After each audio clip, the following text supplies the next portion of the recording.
अभिवादन स्वीकार कीजिए ब्रजेश मिश्रा का और आप देखना शुरू कर चुके हैं द डिबेट। बहनों भाइयों, जैसे जैसे देश में लोकसभा का चुनाव नज़दीक आ रहा है, उत्तर प्रदेश में उतनी ही राजनीतिक हलचल तेज होती जा रही है।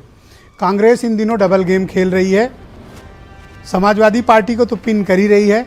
साथ में अब कांग्रेस के नेता इस बात के लिए आवाज़ देने लगे हैं, मांग उठाने लगे हैं कि उत्तर प्रदेश में इंडिया अलायंस के साथ मायावती को लिया जाना चाहिए।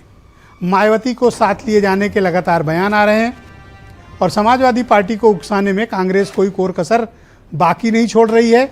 और अजय राय आजम खां से मिलने सीतापुर जेल जा रहे हैं।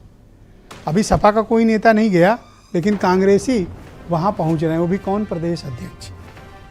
क्या मध्य प्रदेश से लेकर सीतापुर तक कांग्रेस समाजवादी पार्टी को उकसा रही है और बीएसपी के पॉलिटिकल रेलिवेंस पर लगातार बात कर रही है? क्या ये गठबंधन अस्तित्व में रह पाएगा उत्तर प्रदेश में या नहीं, या बीजेपी को मुकाबला देने में ये लोग फिर से नाकाम होंगे? आज की हमारी चर्चा का मुख्य केंद्र बिंदु यही है। बहनों भाइयों, इन दिनों दो स्टेटमेंट बहुत उत्तर प्रदेश में राजनीतिक गलियारों में चर्चा में। पहला स्टेटमेंट प्रियंका गांधी के खासम खास उनके पॉलिटिकल एडवाइजर, सीनियर कांग्रेस के लीडर और लखनऊ से लोकसभा के उनके प्रत्याशी रह चुके आचार्य प्रमोद कृष्णम ने मांग उठाई है कि उत्तर प्रदेश में इंडिया अलायंस में मायावती को लिया जाए। बिना मायावती के इस गठबंधन में बहुत कुछ खास नहीं किया जा सकेगा। और सिर्फ आचार्य प्रमोद कृष्णम ही नहीं, समय समय पर कांग्रेस के कई नेता मायावती को साथ लेने की वकालत करते रहे। हालांकि 2019 में ये सब इकट्ठे आए थे, लेकिन बीजेपी ने इन सबको एक साथ धूल चटा दिया था। 63 सीटें उस वक्त बीजेपी जीतने में कामयाब हुई थी जब 2019 का बड़ा डेडली अलायंस अनाउंस हुआ था। लेकिन अभी सिर्फ 5वां वर्ष चल रहा है और 4 साल बीते हैं, 5वें की तरफ एंट्री किए हैं और कांग्रेस फिर मांग करने लगी है कि बीएसपी को लाओ, मायावती को लाओ। बिना इनके गठबंधन में वो बात नहीं रहेगी।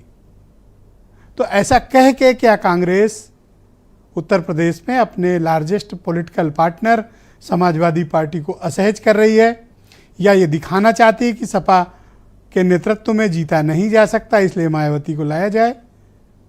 और इन दिनों इससे भी कोरिलेट करके देखिए कि मध्य प्रदेश में दोनों दलों का अलायंस नहीं हुआ।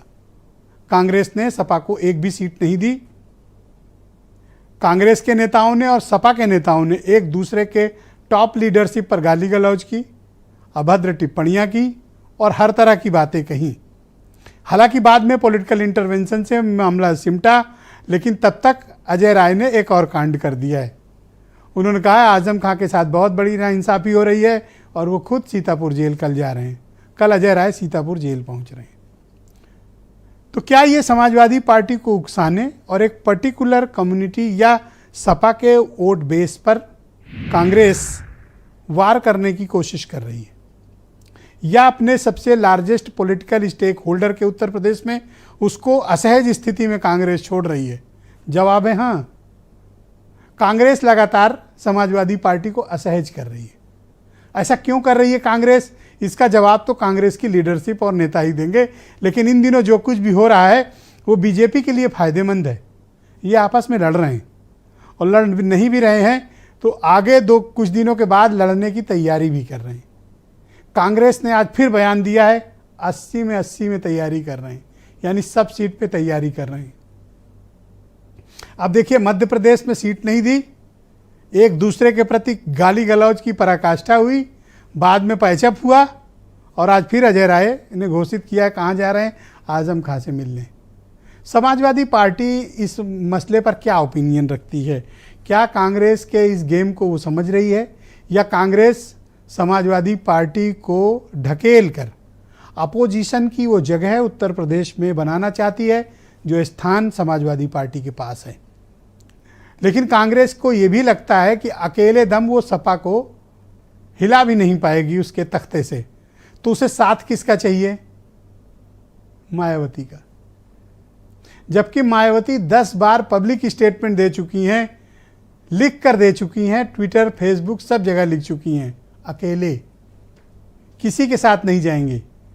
लेकिन कांग्रेसी उनके पीछे पड़े हैं कि बहन जी आ ही जाओ। और मायावती हैं कि हर बार इनकार करें, नहीं, अकेले। अब ये डिमांड आई है और ये पॉलिटिकल जेस्चरिंग हो रही है, तो इसके पीछे कांग्रेस का उत्तर प्रदेश का शायद कोई मिशन होगा जिसे अपोजिशन डिकोड नहीं कर पा रहा है और पब्लिक भी कंफ्यूज है कि ये आपस में लड़ रहे हैं या सब इकट्ठे होकर बीजेपी से लड़ेंगे। फिलहाल इंडिया अलायंस स्थगित है तब तक के लिए जब तक मध्य प्रदेश समेत 5 राज्यों में चुनाव नहीं हो जाता। वहां के परिणामों में अगर कांग्रेस का पलड़ा भारी रहा तो इन सबको फॉल इन लाइन होना पड़ेगा, यानी समझौता करना पड़ेगा, चाहे अखिलेश यादव हों या मायावती हों, दूसरे हों। और अगर कांग्रेस यहाँ से हार जाती है, कांग्रेस के हाथ से कुछ नहीं लगता है, तो ये पॉलिटिकल पार्टियां जो उत्तर प्रदेश में हैं ये कांग्रेस को निचोड़ने में कोई कमी नहीं छोड़ेंगी। कुछ बयान सुनिए।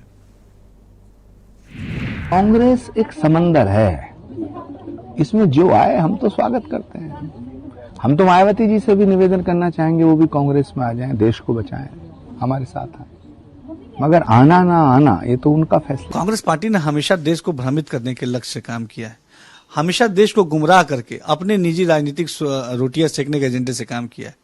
और ये जो विपक्षी गठबंधन की बात कर रहे हैं, विपक्ष में ही एका नहीं है और ये लोग बहुत नाकाम कोशिश बार बार कर रहे हैं कि विपक्ष में एका बने। अखिलेश यादव जी के पीडीए और जाति जनगणना के रास्ते पे चलते हुए 80 की 80 सीटें बीजेपी हारेगी और समाजवादी पार्टी के नेतृत्व में दिल्ली की गद्दी पे उत्तर प्रदेश का बेटा, किसान का बेटा माननीय अखिलेश यादव जी बैठेंगे। तो बहनों भाइयों, आज की परिचर्चा को आगे बढ़ाते हैं। मेरे साथ आलोक अवस्थी उत्तर प्रदेश में बीजेपी के प्रवक्ता हैं, सुनील सिंह साजन समाजवादी पार्टी से हैं, थोड़ी देर में डॉक्टर कालीचरण स्नेही मुझे ज्वाइन करेंगे, सुशील दुबे जाने माने पत्रकार हैं और सुधा मिश्रा उत्तर प्रदेश में कांग्रेस कमेटी की प्रवक्ता। आप सबका स्वागत और धन्यवाद इस कार्यक्रम में मेरे साथ जुड़ने के लिए। वीरेंद्र सिंह जी हमारे स्टेट हेड भी इस कार्यक्रम में जुड़ चुके हैं। सुधा मिश्रा जी, कार्यक्रम की शुरुआत मैं आपसे करना चाहता हूँ।